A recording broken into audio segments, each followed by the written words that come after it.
Welcome back to Dum-Dums and Dragons, where improvisers who've never roleplayed before journey into the world of Dungeons and Dragons. I am the Great Wizard Bukake, your host. Our heroes have learned the layout of Akkah and formed a plan. Reginald found the streets unimpressive. Quinny and Butthole argued whether Quinny should become a cleric. Juniper interrupted with a Moonmandment, and now she and Butthole are arguing. Will Quinny toast the rebel Gary in front of the guards before they can stop him? Find out next on Dum-Dums and Dragons. Sheriff Juniper, you find yourself in an odd battle, unlike many of the battles you fought across the multiverse. Yes, a battle of ideological stances. As your role as the law and sheriff beyond, the small western town that you used to manage, you're now kind of stuck in an interesting space of navigating laws and edicts that have been handed down by a living deity who must in turn contend with his own laws as you both defend Quinny and defend Butthole against each other and themselves. You've been asked what your history with religion is, to which you replied, "I'm hip." So pray tell. Yeah. What means this "I'm hip"? I mean, look, I've prayed to Sylvanus for a long time. It's the god of wild nature. I mean, look at me. What do you think the oak leaves are all about? I don't know. Some people just like plants, but I mean, I'm glad that you found something that's meaningful for you. Oh, yeah. But it seems like you may have had some bad experiences with religion, because I never said to Quinny the only way to be a good person is you have to be a cleric. I said not being a cleric seems a little selfish, which honestly I think about everyone. Yeah, I just think that Quinny's obviously not responsive to that. Yeah, but I mean, Quinny wasn't responsive to not stealing from the party until we badgered him about it, and then he got a tattoo, and he hasn't done it since. That I'm aware of. I don't look into it too carefully. Yeah, I don't know. I don't know. Do you know what? No. You can't stop. You came in with the rules, and then the rules said that I got to stop talking to him about being a cleric, apparently, and I can't talk about religion because he doesn't like it. So I can't tell him to do stuff he doesn't like to do. It's the butt hammer. So that means, like, if somebody's going to... You realize he doesn't talk about his feelings, right? Like, he doesn't like to talk about anything he feels or thinks or anything else. But now, talking about it impinges on his happiness, which means I can't do it, which means you have to. Because you don't follow the Moonmandments. And Juniper's just like, oh, but she's never going to get through to Butthole in the way that she wants to, so... Okay. Okay, so you're going to look after... Oh, that is such a relief that I don't have to worry about him anymore. Okay, so he's been ordered as the king. What exactly were you worried about? I mean, his soul. Sometimes I feel like you don't listen very well. I just wanted to be clear. I mean, that's fine. Yeah, no, you're gonna look after him. That's good. It's always like a god's hope that like their followers will be looked after by somebody who's gonna like do a good job. Oh my God, you're kind of becoming a cleric. Okay. You've mastered the Moonmandments. You're helping my follower. This is great. I'm so proud of you, and this is gonna be good. Okay, do we let him give the toast now? And we just, on the other side of the room, Reginald has just been standing with you 1 foot away from this very line discussion. So how does it feel to have them discussing apparently your soul, some sort of weird god rules? I just try not to talk to him about being a god. That's my strategy. Quinny actually has returned with 2 mugs of beer. Oh, yeah. Reginald will 100% take one and have a conversation. Like, oh, yeah, they're talking about my soul, huh? Oh, yeah. They've been going for a bit. I mean, that's typical Butthole fare. I'm surprised Juniper is like engaging with him on it. Well, it seems like she's really trying to challenge him on some like points about reasonability, which we both know isn't exactly his strong suit, but she also seems to be speaking in some absolutes that I think are really going to confuse him. She fully like religion lawyered him. It was amazing. Honestly, I completely agree. However, she's trying to walk it back and trying to walk like a loop where everyone can kind of be right, and that is not going to work with his brain. No. I think, if I had to guess, this is going to end up with her being in charge of your soul. So good luck. I kind of think I can handle that. Oh, yeah, you'll be able to do whatever you want. Yeah, I can just do whatever I feel like again. Yeah. Which is going to be great. Honestly, I think you'll have a great time. Yeah. So do you want to give this toast thing? Because I'm thinking I'll just go stand like 4 feet away and we'll just see what happens. I don't think we should fight everybody. I think if this thing goes to shit, put that ring on and get the fuck out of here. But I want to know what happens. All right. Do you want to wear You don't want to fight him? I mean, you can't. I get it. You can't make a big scene. Exactly. But I feel like it would just be such a good thing of like, oh, the guards didn't like that. Well, who gives a shit kind of thing. But I guess, all right. Okay. Okay, wait. I feel like, come over here for a minute. He walks you 1 foot further away. We're 2 feet apart. Yeah, we're okay. Yeah, good thing I drew this whole tavern map. Such a thing for us to not clear the door. For fucking trying to get Yeah, they can't because we're right beside him having this chat. It's like, Soldiers just been listening. Like, what the fuck? 5 Grayson Typhus is there. We're like, hey. listen, are you like okay about this Gary thing? Because it seems like it's fucking you up. It's fucking me up a little bit. Yeah. I mean, I'm going to try to relate to you about losing a friend, which I don't know how relatable that is. I don't for really you. have friends, but I've lost a lot of people. So, People who were important to you, let's say tactically. oh, that makes sense to me. Losing an asset. Yeah, Sure, okay. yeah, okay. Gary was an asset from a former life, not necessarily an asset for the way that I live my life now, but I thought fondly of him, even up to, the point where he abandoned us in a prison and said that the unseen hand still had plans for me. It was a little unsettling, but I He like sounds like an capable asset. people. He's really capable. Yeah. Okay. So it sounds like what you're saying is you're sad about what you lost. Yeah. And here's a big idea. Somebody might need to get himself in a little bit of a bar fight. Yeah, I mean, I'm terrible in a fair fight. I really like unfair fights in my favor, which I think you... Well, then, my friend, let me tell you about bar fights. So what you can do is you wander around and you pick a guy who seems like he's sort of an asshole to begin with, so you know he deserves it. And I feel like you're enough of a thief that you could spot somebody here who's probably ripping people off and being a bit of a son of a bitch. Yeah, I've seen 3 so far. Then what you do is you walk up. Are these? And he looks down at the mug. What's the mug made of, Tom? Probably just like pewter, but with no adornments. Just like easy to wash, easy to replace. Slaps it on his palm a couple of times. It's pretty fucking hard. Oh, yeah. And he's like, here's the deal. You go up to the person next to them, and you bump into them and you spill your drink on him, and you say, hey, you owe me a drink. And that guy's going to get mad. But then the person over your shoulder, you're just going to go, what did you say about my sister? And you just hit him right in the head with that mug. It'll be a whole sneak attack, and that person will go down. That's the dickhead. Don't spill the drink on the other. Then I will punch the other guy. And Butthole has some masks inside his tummy that he'll give me because he's busy arguing, so he's not going to think about this. And we can both just punch the shit out of 2 people and then probably get thrown out.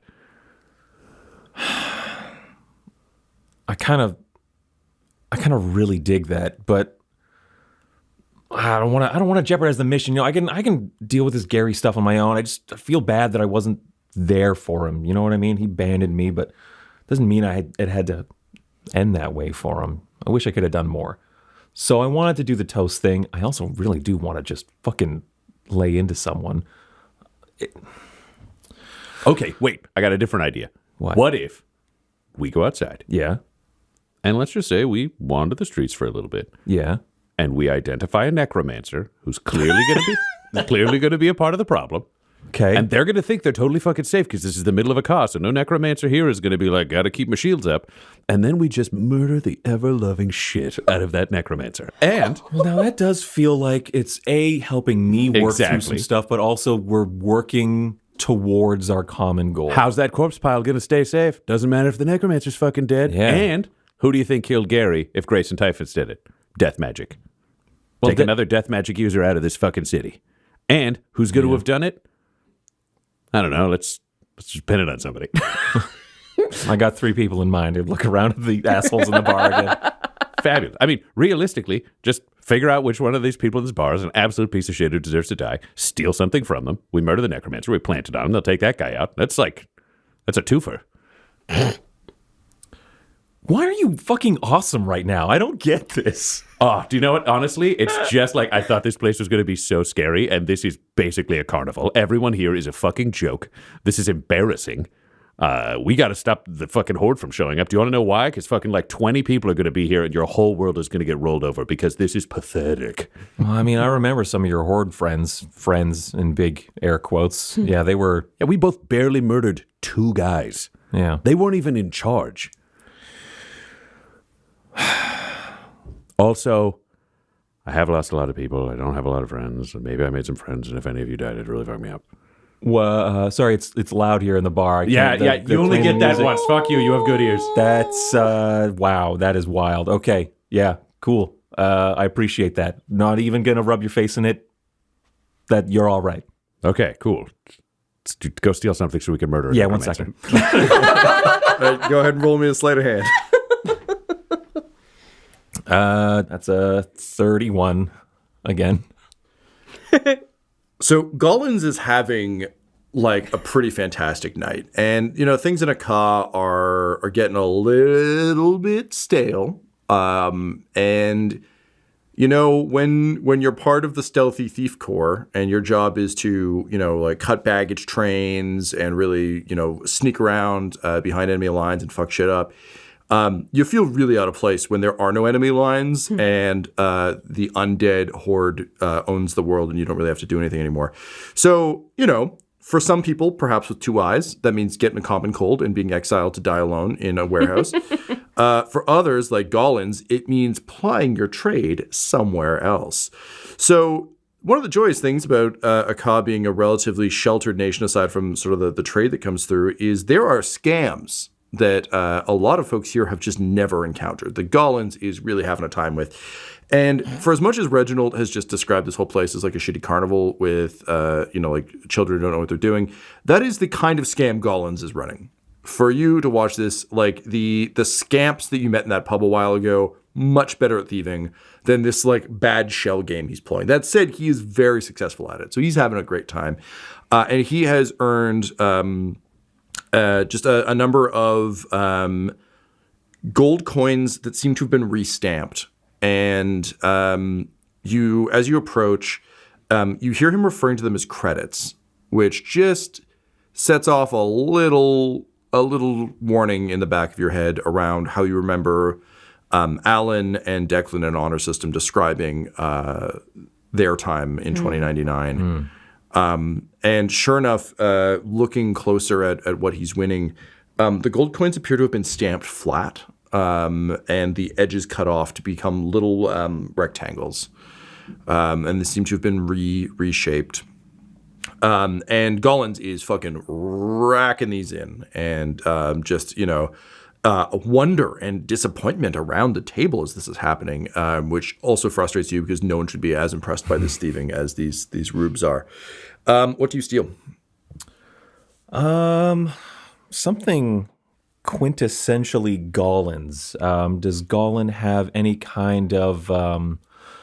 so much of this, as we've kind of talked about, is utilitarian and Spartan and stark. Does Gollins have any kind of flair to him? Yeah. Does Gollins have a sense of style? Yeah, particularly because he's now like an off-duty, like muckabout. He is, he's just like loosened the collar a bit. He's like just undone everything enough that he looks rakish. And I think we can say that he is currently wearing sort of the insignia of the stealth unit. He's wearing it like a gaudy gold necklace. Like he's got it. It's not on a gold chain because you wouldn't be able to find a gold chain here. Or no, that's not true. All of the chains would be painted gold to follow the gold dust motif. So Right. He's got it on what would have been a utility chain around his neck, and he's wearing it brazenly. He's got his shirt open, and he's got the insignia of his unit sort of displayed, not as a member of the unit, but just as a thing he has.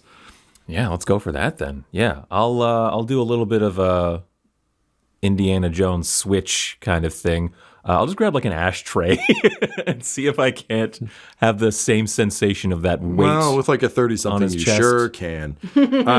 He's a little bit drunk, and he's really focused on the shell game piece. What you notice though is that part of his game is knocking it onto the floor. and readjusting. So God, he does suck. when he does that, he's leaning down, it's hanging, he's kind of like looking around under the table, and you're able to just quickly Indiana Jones flip it. He comes back up, and at this point it's just a part of him. He doesn't even notice. And he goes back to his shell games, just being like, nothing bad ever happens to goblins. He thinks as he slides his shell game around to the wonder and horror of his peers. Quinny strolls back up to Reginald and says, great, let's find a necromancer and work through some trauma in a healthy way. And out they go into the night. Great. Butthole and Juniper, you turn back from your debate to find that Quinny and Reginald are gone. However, there is a man getting up on the bar with a glass in hand. He's a hobgoblin. And he is dressed a little bit like he's dressed in a way that clashes with the Akkah outfit. Like he's wearing like a leather vest, and he's kind of got his own like arm gauntlets. He seems to basically be wearing his own clothes, but has like an Akkah cloak sort of around his neck, and like he has like Akkah pants and boots and like one bracer and glove. Butthole, to you would recognize this as someone who has like volunteered or has joined the nation of Akkah and has joined the army of Akkah, probably from somewhere that was conquered, and is currently buying his way into army. But clearly didn't have enough to buy army. Doesn't have the full uniform. Working his way up. You know, like not unlike a grind to win game or like a free to play game. Like he's just got to earn each piece. He's not totally a noob, but he's not a vet yet either. He's definitely not elite. Yeah. So he gets up on the bar. With the official ranks of the Akkah army. Noob, vet, elite. That guy's elite tenant. Ooh, elite tenant, Jesus. Yeah, and in Britain it's a leaf. A leaf tenant. Yeah. Oof. He climbs up on the bar. And he kind of holds up his hands for quiet. And he breaks into like a slightly just like an inch too wide grin, and just kind of like shifts his jaw back and forth in kind of a nervous but also trying to look cool way. And to himself, it's just like, quiet. We're going to make some friends. So you shut up and then I'm going to talk. Okay, let's go. Hey, everybody. Hi. So sorry to interrupt your night. And of course, Endless Victory, I think is the name of your song. Is that the one? Actually, it's Victory Forever. Hey, there we go. That guy gets, shut up. Okay, yeah, I'll listen to you next time. Okay, so, look, I just wanted to thank you all. It's it's hard. When you don't have a place to call home, when you're welcomed into a new place, and as a hobgoblin, people make a lot of assumptions about you that you're evil, and someone in the crowd's like, you're just boring. And he's like, okay, all right, yeah, okay. He says to himself, he's like, yeah, okay, fine, I shouldn't have done the preamble, but look, we got to nail this. They got to like us, okay, great. So listen, I just want to thank you all for letting me join your army. I think it's great. I was expecting more fighting than sitting around, but the sitting around is okay too. I just want to say thank you, Akkah. I don't have enough money to buy you around, but I'll be around. And no one reacts. There's just like a cough from the back. And he says, God damn it, Pitch, you fucking idiot. Okay, all right. You know what? Enjoy your night. Okay, thank you. Praise Typhus. And then just awkwardly clambers down from the bar. And everyone just fucking stares at him the whole time. Dead silent. And basically just like it's a stare that is heavy enough that he eventually starts to edge his way out of the bar. It's very clearly like we are not going to have fun again until you leave kind of stare moment. And he keeps doing the like, yeah, all right. And he's giving like finger guns to people. And it's only just as he backs out of the bar that you see his shoulders kind of drop into disappointment. And he starts muttering at himself. The door slams, the music pipes back up, and everyone goes back to talking. And someone just yells at the bartender like, Mutton chops, you gotta stop letting them do that. And the bartender, who's a big orc with truly impressive mutton chops, says like, well, who am I to stop him? It's his bar too, kinda. Anyway, and he goes back to pouring drinks. Butthole, having been silent and just taking this all in, just turns to Juniper and says, I thought I was really going to like that guy because I thought he might have... Could you imagine if he'd given like the toast Quinny wanted to give? That would have been really convenient. Yeah. However, he seems pretty dedicated to the whole Typhus Akkah thing, so I don't know if we're going to get anything out of him. I mean, is he dedicated or was it all just an act? Did he do something secret I missed? I don't know. I don't know either. Should we follow him? I mean, sure. I mean, if only to figure out why everyone seems to hate this guy. Wait, where's Quinny and Reginald? Oh, no. Oh, wait. No. This is an important thing. We have to know this before it goes anywhere. And he just takes a second and he closes his eyes. And he says a quick prayer to himself. Yeah, this is bad. Speaking of bad, we cut to Reginald and Quinny stalking the streets. You are making your way out of kind of the sort of entertainment district and towards the corpse pile. From here, you can see the size, and oh boy, it is not a great sight at night. It is a massive, massive pile. Probably 3 stories tall. It's not like it's heaped, so it's not like it's a full cube or anything. But it is a non-zero amount of corpses from across the war effort, and it is kind of just heaped up in kind of an open square, and you can see that they've set up what almost looks like field triage centers or camp welcoming centers. Like there's different platforms, and you can see it's almost like a buffet for troops where they are raising zombies and then equipping the zombies at different stations and kind of like registering who they are and where they need to go. And this thing is running like clearly like all day, all night. There are a number of guards here. Both Quinny and Reginald, you take in their armor, and you notice that a lot of them have swapped out the color palette. So the gold is like badly dyed red, and the gold is still showing through. They've added additional spikes. They've like painted like a black stripe across their eyes. Those particular guards are all talking like 90s wrestlers. There's a lot of like, oh yeah, you get in line. And that kind of like hyper that, and a lot of hunched shoulders. Reginald's just going to look to Quinny. See, remember the horde people we fought? Look at these fucking losers. It's like kids playing with dad's briefcase, kind of. Oh, yeah, and they're going to have the saddest Halloween fucking ever when the real monsters come through the portal. God, these poor people don't even know. Oh, no. Like, could you imagine the fucking horde parading through here where these people are like, we're cool too. And then they're like, yeah, nice job. And fucking entrails. Entrails all over the place. It's going to be a murder parade. They don't even realize. Oh, no, it's really bad. Okay, so we should look for one of the necromancers to come out who looks really tired. Reginald's trying to like find somebody at the end of the shift who's just like tapped out a spell. It's like, ooh, I gotta get home. Fucking just shank that motherfucker as they on the way home and then go back to the bar. Okay, well, I'm going to give you a devil's bargain of a sort. First of all, roll me, I think this will probably be investigation. You're looking for one from both of us, one from someone specific? Well, I mean, you can also make a case for how you were trying to pick this person. I would say investigation is kind of the base stat for this, so that's what I would take. Yeah, but I if think you that's- have I a mean, that's case fine for for something else, I'll Reginald. take it. Yep. Yeah, investigation makes sense to me.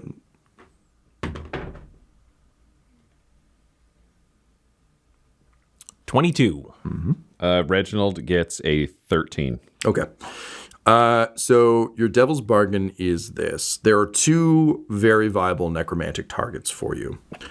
One is... I don't know why one of them I was going to be like, one is a 6-year-old boy. Like, not that one. This is the worst bargain ever.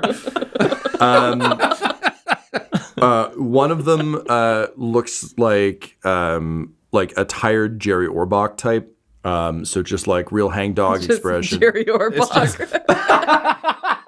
No, he's perfect and he's not in this game. Jerry Orcbark. Yeah, Orcbark. Yeah, there we go. Jerry Orcbark. Fuck me. Well, I was going to use a Patreon name, but fine. Jerry Orcbark is... he's wearing robes that are just like ever so slightly too large. You note that they are not...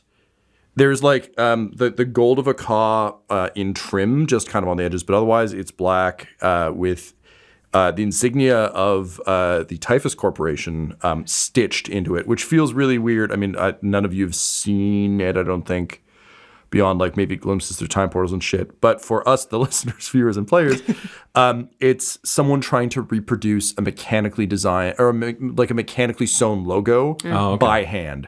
So it's there, but it's just all a little janky and the edges are just slightly off. Would that have appeared in, not for Reginald, but in the underwater like Typhus land that but Quinny was in? you guys were in... You were in this realm. You were in Dumfey Runes. This is like all the multiverse bullshit. You're in this realm's. You're in Dumfey Runes stack, not in. Yeah, I just didn't know if it would have the same symbol, but done in a shittier way here. Reginald wouldn't have seen it, but if that was true, then Quinny might have. It would have.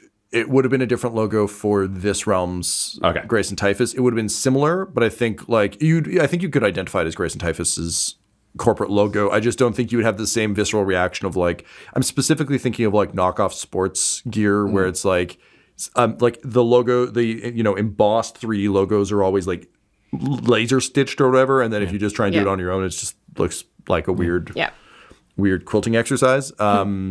So that's kind of what they look like. I think you could identify it clearly as Typhus logo. I think that makes sense, Ryan, that it's comparable. So he's wearing that and he is done. He's tired. You can see him just do that like hands through his hair thing that I'm constantly doing at work to show that you're like just out of juice. He's wrapping up his shift. He's like raising a zombie, but like summoning dark powers from beyond space and time, but just kind of bored. It's just kind of like, well, and so we call upon you to rise, and you must rise and walk the earth once more and follow the edicts of our Lord. So he's doing that. Meanwhile, there is a Russell Brand looking guy who is full of vim and vigor, big crazy hair. He's got a grin. He's got like an impeccably groomed beard.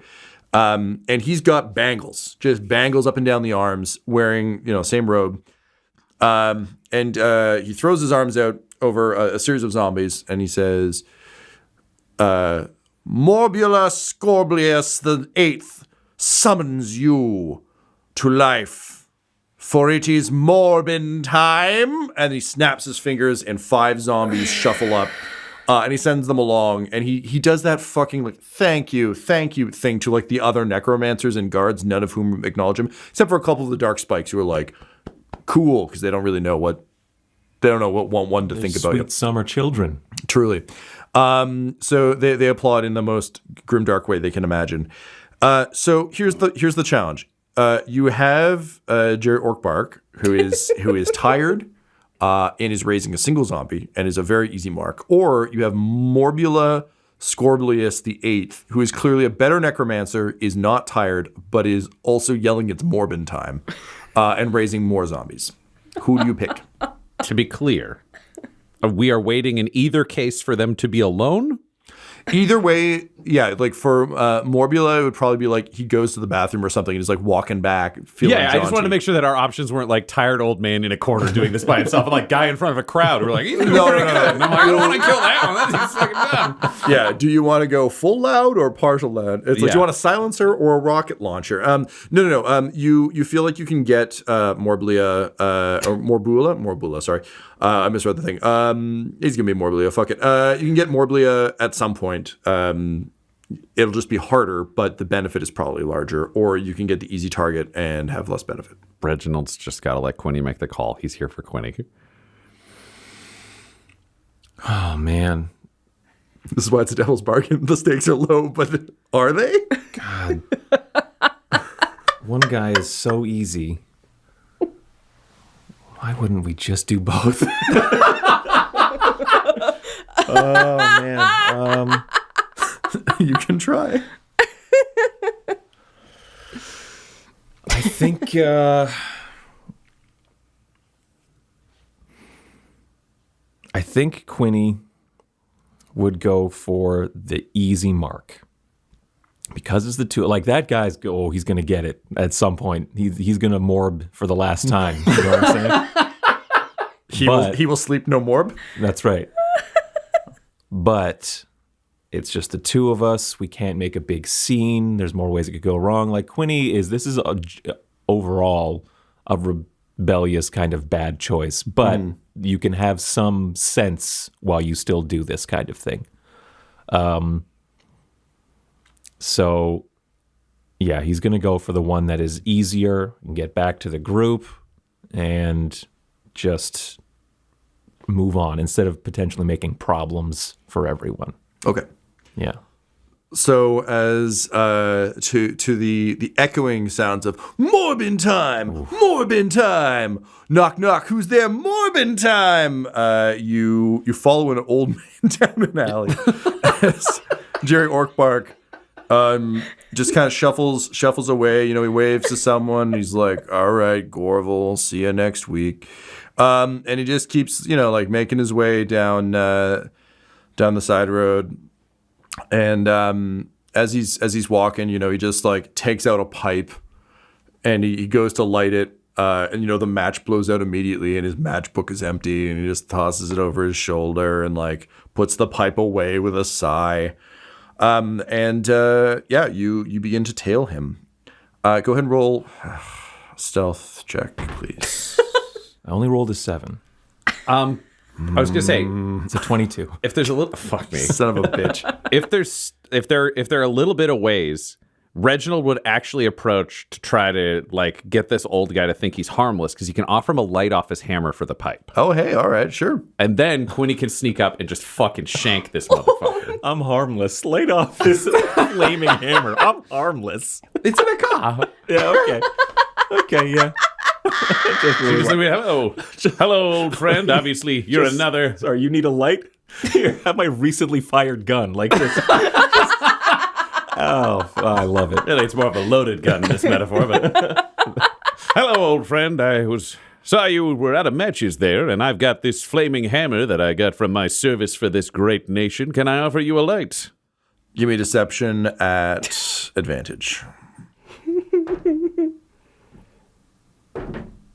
There we go. That is a 19. All right. The real Jerry Orbach is an amazing detective. Jerry Orcbark is only an okay detective and he gets a 16. So he turns and he says, yeah, that's great. That's really kind of you. Listen, I really need this. And then he looks you up and down and he's like, what? Because are you still cloaked up? Yeah, he's still cloaked up. Then how'd you get such a fine weapon as he like leans in with the pipe? Reginald's just like, where the fuck is Quinny? You're like, well, we all served on the front. There was this small goblin shaman of some kind and got himself squished by some kind of monster. However, he left this little baby behind. Hey, that seems pretty nice. What a good day for you. All right, well, thanks. And Quinny will... God.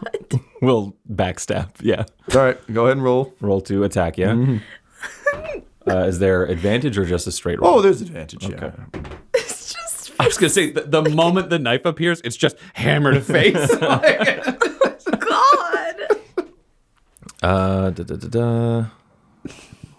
What is it to hit? That's a... Oh, wow. Is that right? Yeah, 27 to hit. That'll hit. Okay, yeah.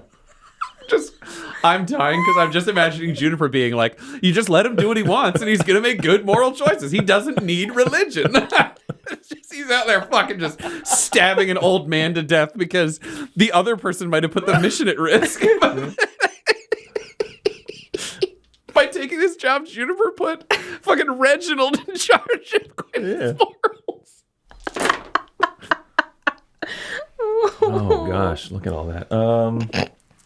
10, 20, 22, 24, plus 7 for 31. Thank you. 31 damage. Okay, and Ryan, you also want to hit the old man with a hammer. You're correct. Go ahead. Do I get both of my attacks? Sure, yeah. Oh, I get 2 attacks now with Thirsting Blade. You know what? If you wanted to play a solo RPG, there's 1,000-year-old vampire. You don't need me. Yeah, go ahead. Go ahead, Tyler. I just want to make sure this is done in one So 16 turn, so to hit speak. for the first strike. 16 will not hit. That's fucking worse for the next one. It's a 12. Yeah, right. Natural 1. Gonna re-roll that. Of course. Why wouldn't you? That's a little better. That's a 30 to hit. Yeah, that one. Yeah. Dirty 30. Backstab is only once per turn, though, so this is just a little bit. 7 plus 7, 14. 14? Okay. So, for a total of 45 damage on the unsuspecting old man. And a failed hammer. He's just what happened was he got stabbed forward, so he missed, and then his second swing, the old man dodged back further onto a knife. Yeah, that's okay though, because as he falls back onto the knife, he starts coughing and undulating, and you just like Quinny, the knife is in there, but it's not in something solid; it's in something writhing. At which point, a tentacle shoots out of the back of his cloak and attempts to affix itself over your mouth. Please roll initiative. You too, Reginald. 10 is my Man, I knew there had to be something else. 11 is Reginald's. Yep. We cut back to Butthole and Juniper.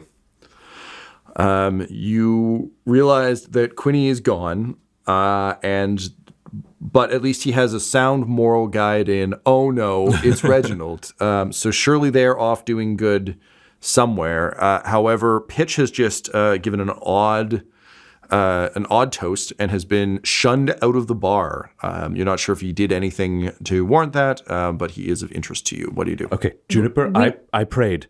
I know what's happening out there is bad, but I can't help Quinny's soul. You have to go save Quinny. I'll go talk to this weird guy. But what if something's happening to them physically? Like, we don't know if maybe they got taken. That's true. If what's happening to them physically impinges upon his happiness, then I can help. But if what's happening to him physically makes him happy, I can't stop him. Well, why would what happened to him physically make him? Why would you want to stop? Why would you want to stop something that made him happy? Okay, we don't have time for this. We need to go out and make sure that they're okay. Okay, so I'm gonna need investigation, I think, from you, God. Juniper. Unless you want to call this tracking, which we could probably make a. Well, it's not really nature, though, is it? I would like to know. I mean, isn't murder the most natural of things? I would take investigation or insight. And Butthole, are you also trying to find them, or have you? You also do not need to go after this hobgoblin. You can go try and find Quinny. That's totally fine. Juniper sold him on it. If she just said, yeah, she'd go find Quinny, he would have left it alone. But if bad shit could be happening, then yeah, he's got to know. Yep. So he'll be using his god powers to try to sense Quinny. It's an 18 on insight. Okay. I have a 23. 23. Okay, so Quinny's footsteps 24. are... I was looking at the wrong sheet. Just want to add more numbers? Do we want to re-roll a 1 or something? No, I can't do that. That's Tyler's bullshit. I mean, you say that, but then it'll be like, I don't know, magical dark Imperium, and now I can do it. Wait, I can use Dark Imperium? I'll see myself out. Okay, so you're able to. Quinny's tracks are like nothing, obviously, but Reginald is not a light stepper. So you're able to start to follow them, and sure enough, it seems that they are headed the direction of the corpse pile. Okay, they're going to the corpse pile. I'm not sneaky. Neither is Reginald, but maybe he's got a ring of invisibility that Quinny gave him, and Quinny's sneaky. I don't know if we're going to help them or make this worse. Should I pray? You can pray if you want to. I'm going to pray right now. I think I'm going to go anyways. Wait. But then you're... I don't want to know if it's going to be bad then. Let's just go. And nervously, the two of you take off in the direction of the corpse pile. Top of the round, Jerry Orcbark. Queen, what is your AC? 17. 17. Okie dokie. Yeah. This is like when you have only seen like Jerry Orbach and like at his oldest and like just, slowest. And then you watch like the Academy Awards from like way back when he performed as Lumiere. Oh, yeah. Like in the Beauty and the Beast thing. He was like, holy shit, like that guy's got energy, man. He's got some chops. Yeah, moves. Sorry, Tyler, your AC again? 17. 17? Okay, so that'll hit. That is, that's not huge damage. That is 11 points of damage. And you are face grappled. This tentacle has a little like starfish type thing at the end, and it has planted over your mouth. His face is stretching as this happens. The eye sockets are just kind of loosely hanging over, and he started to make a noise to the equivalent of like, what the hell? As the body undulates and more sort of tentacles and things start to lash out. I don't know why that was so funny. So that is his first attack, and his second attack will also hit. And that one is 18 points of damage, and that one's just literally like stabbing out at you. That's not trying to smooch you. That one's just a piercing sort of like vine. These tentacles look a little bit like vines, like they're very green and that sort of thing. So it just stabs out at you. I assume you're going to uncanny dodge or fucking halfling nonsense. I'm grappled. I don't know that I can do that. Oh, that's true. Yay. Yeah. My enemies work. All right. So that is Jerry Orcbark's turn. Bring us to Quinny. If I could speak, it would generally be... what the fuck, Reginald? I thought this guy was old and shitty. But I can't because I've got... Yeah, so Reginald can't reply. You picked him. I can't... Yeah, I got suckers on my face. But if I'm underneath him, yes, if I am understanding this correctly, he fell back onto me. Yeah, so you stabbed through, and it's because his torso is kind of coiled vine type monster stuff. Stabbing into him meant your arm kind of like went a little bit, and then one of them shot out the back, and... Yeah, so he's like pressed against you. He's not like up on top of you. Oh, but he is. Okay. He's there. That's where he is. Well, I want to blast him off of me with 2 repelling blasts of the eldritch variety. If I'm grappled, is there anything that keeps me from doing that, or any kind of check you'd like me to pass? I can take an attack of opportunity against you. Is what happens for because repelling blast is ranged, yeah, or is it touch? It's ranged, yeah. It's a ranged so attack, he'll take the grapple thing won't actually change that because you can shoot while you're grappled. You just can't move. You're just incapacitated and your speed is 0. So you can still do that, but yeah, he'll take attack of opportunity, but he gets a 2. So as you start to power that up, another tentacle lashes out, but at this point you're like Han Solo in the remastered Star Wars where you just digitally shake out of the way. Okay, so go ahead with your repelling blast. 15 to hit on the first one, which doesn't do it. No dice. And 19 to hit. 19 will go through. Okay. So that's 1d10 of damage. 1 damage. 1 damage. He's moved 10 feet, which is right into Reginald. Pretty much. Yeah. So get him. Get him, Reggie. So when you blast him away, again, as I described, he's a bit of a spaghetti monster situation. So as you blast him away, it's not like, a body goes soaring through the air. It's more like a tangle of vines in a robe with kind of like flapping fleshy hands and flapping fleshy face goes flying with a splork at the feet of Reginald. It kind of flip-flops up, continuing to go, ooh! Great. Reginald, the moment a fucking tentacle comes out of this guy, just reaches down, grabs a fucking gem out of his bag, cracks that shit, and just snorts the shit out of it. And he hulks up, just like, and his muscle mass almost triples. He looks like one of those triple muscle dog things inside his armor. And he's just got his hammer, and he's just like, no talking. He's just gonna fucking slam the shit out of this thing. So he's got his 2 attacks with his hammer. That was potency, so it has increased his strength by 3, but he has disadvantage on dexterity saves. So first, Oh man, when this guy turns out to be a juggling monster, you're fucked. the first swing is a dirty 20. Hell yeah. And the second one is the 19. Yep. Great. Okay, so we get into the damage zone on these attacks. Take a highway there. Okay, oh my god, I also have to do the fire damage, which is great. So, regular damage will be 8 plus 5 is 13 plus 7 plus 7. So 13 plus 14 for 27 bludgeoning damage from the hammers. And there will also be